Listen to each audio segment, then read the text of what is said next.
internautas que acompanham o canal do Centro Espírita Caminho de Luz. Vamos para mais um programa Lições de Caminho, um espaço onde estamos divulgando e despertando o nosso amigo internauta para este espírito, o Espírito Caminho, que é o mentor espiritual do nosso querido amigo Raul Teixeira e que tem excelentes obras que apresentam propostas lúcidas sobre os problemas do mundo. Nós estamos atualmente abordando o livro Educação e Vivência, sempre lembrando que o nosso objetivo é tão somente despertar o amigo para a leitura e reflexão, sem a ideia de querer dizer que a interpretação que fazemos aqui seja mais adequada ou a melhor. O que nós queremos é debater e refletir com Camilo sobre esses temas. O livro Educação e Vivência é um livro com título forte, Educação e Vivência, e mostra a preocupação no Espírito Camilo com as questões causais da sociedade. Nessa obra, ele deixa a sua verve causal, sempre preocupado com as coisas de fundo, abrindo mão das coisas exteriores, das aparências, mostrando que o cerne da questão dos problemas da sociedade está nas causas mais profundas que nós temos que buscar e investigar para nós equacionarmos questões sem sair por aí levantando determinadas bandeiras. E ele trata, nos 3 primeiros capítulos, da questão ambiental. No capítulo 3, que nós vamos abordar agora, ele trata da questão da ecologia e educação, que é o título desse capítulo 3.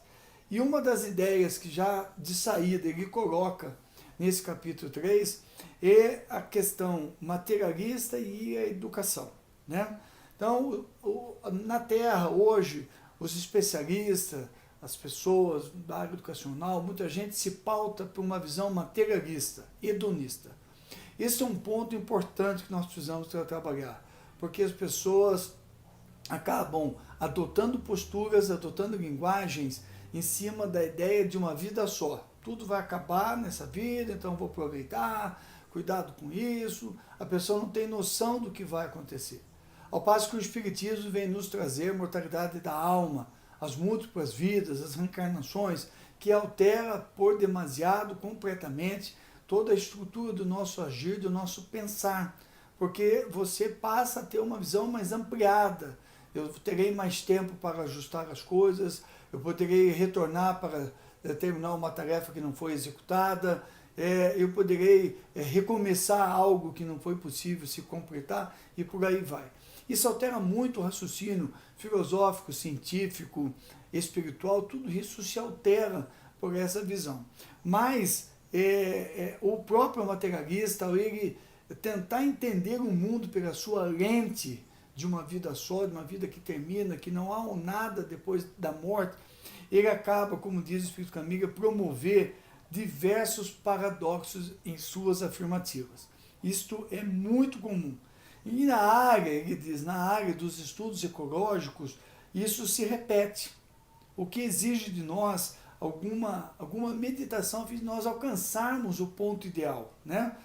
Nós conseguimos encarar essa questão sem aqueles extremismos que não são saudáveis nem construtivos. Então ele fala, né, a preocupação que os homens têm, as pessoas têm com animais em extinção, as cidades que estão sob nuvens muito fortes de poluição, rios que estão sendo destruídos, né? E se estabelece uma série de assembleias, congressos, preocupação com a Amazônia, né?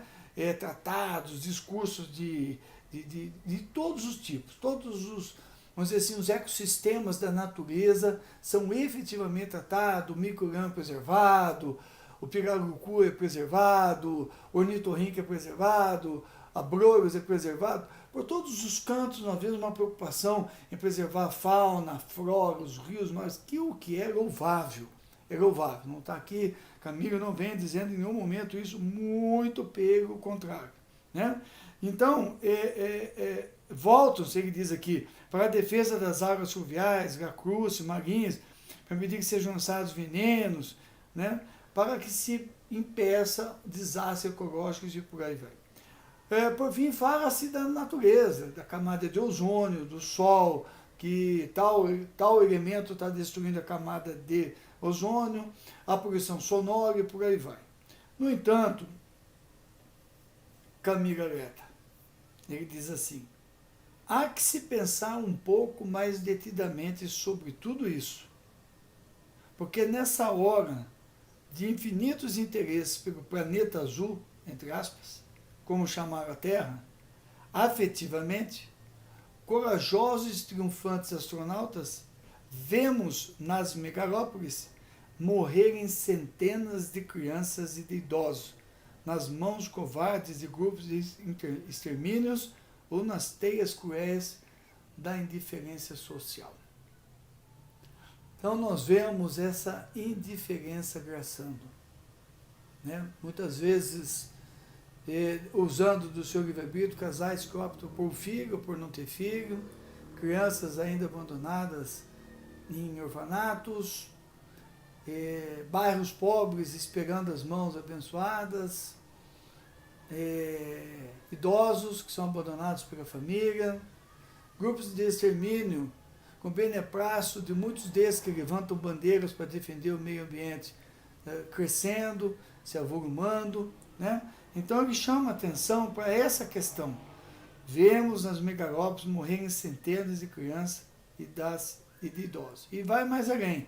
Os mesmos que debateram contra a violência cometida sobre o mundo material ou sobre os reinos inferiores ao humano, dão de ombros ou simplesmente ignoram os graves acontecimentos da violência contra seres humanos.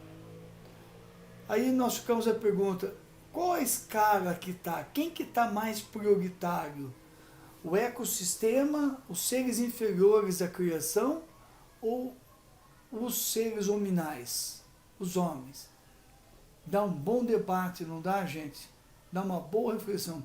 Dolorosa, hein? Muita gente vai se levantar contra isso. Mas quem que está na prioridade? Os animais em extinção ou as crianças e os idosos em extinção? Pelos grupos de extermínio ou por outras questões? Ele diz ainda: olvidam-se, esquecem-se, né? Sem embargo, de que o elemento mais importante do ecossistema terrestre é o próprio homem. Olha que reflexão, gente. Nós somos o mais importante elemento do ecossistema. No momento de loucura, de doença que estamos vivendo, de dificuldades dentro do nosso processo evolutivo, somos aparentemente menos inteligentes do que os animais, né? Aparentemente. Mas nós estamos lutando. E ele diz, sem embargo, que o elemento mais importante do ecossistema terrestre é o próprio homem. Esquecido, relegado, encharcado pelos vícios, o que os mesmos que defendem os animais estimulam. De novo, o álcool, o cigarro. Você não pode falar do álcool porque você é ortodoxo, você é xiita. Do cigarro porque você é xiita. Do narguilé, com os jovens se refestelando de narguilé pelas ruas das cidades, nas festas. Pela maconha que é defendida por os mesmos que levantam para defender os animais, defender a natureza, são os mesmos que dão exemplo de usar a maconha e fazendo uso dela e defendendo a sua liberação e das drogas. São os mesmos. Muitos fazem isso da mesma forma. Então, relegado, encharcado pelos vícios, tragado pela sexolatria, corrido pelo vírus do tremendo egoísmo, longe de qualquer expressão educacional que o possa socorrer. Então, o homem, que é o elemento mais importante, diz Camilo, está fora disso. Então, a educação, nesse ponto, à luz, principalmente do codificador, do espiritismo, ele ganha muita expressão, ele diz, porque ele corrobora as orientações dos guias. O homem bem educado é o que vai fazer a mudança. O homem educado para a mudança de costumes, né? É falar com que as instituições se modifiquem. Um homem educado num lar sólido, dentro de uma família bem estruturada, né? A pessoa bem formada no seu caráter, com valores espirituais, ele terá condições de alterar a organização onde ele está atuando. Então não basta só nós atuarmos nessa linha de frente do ecossistema.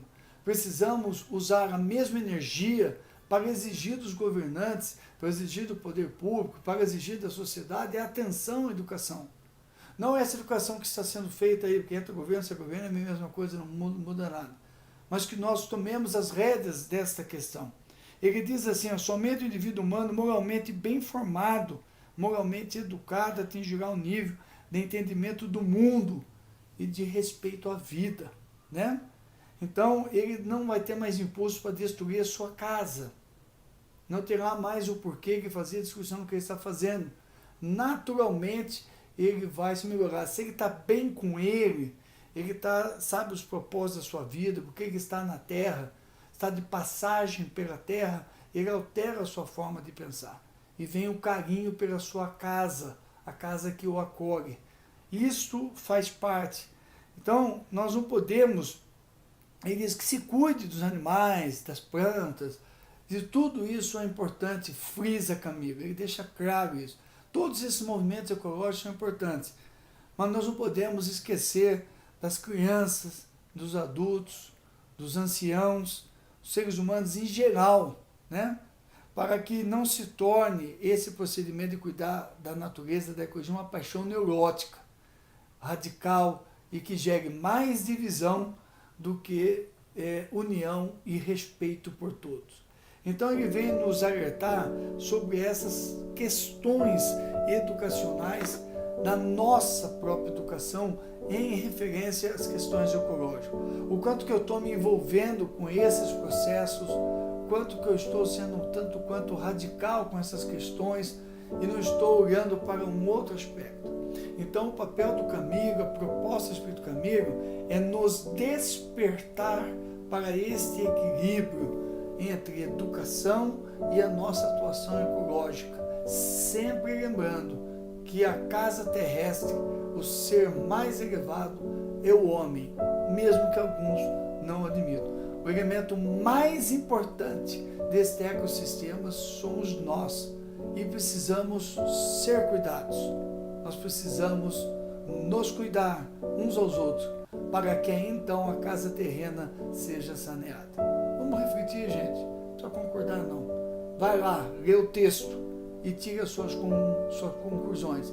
E depois você também fale, coloca a maneira como você enxergou. Está aí a grandeza do Espiritismo. Nós vamos estudando, vamos debatendo, vamos refletindo, trocando ideias para que um ensine ao outro e todos nós juntos caminhamos em busca da paz. Jesus conosco sempre.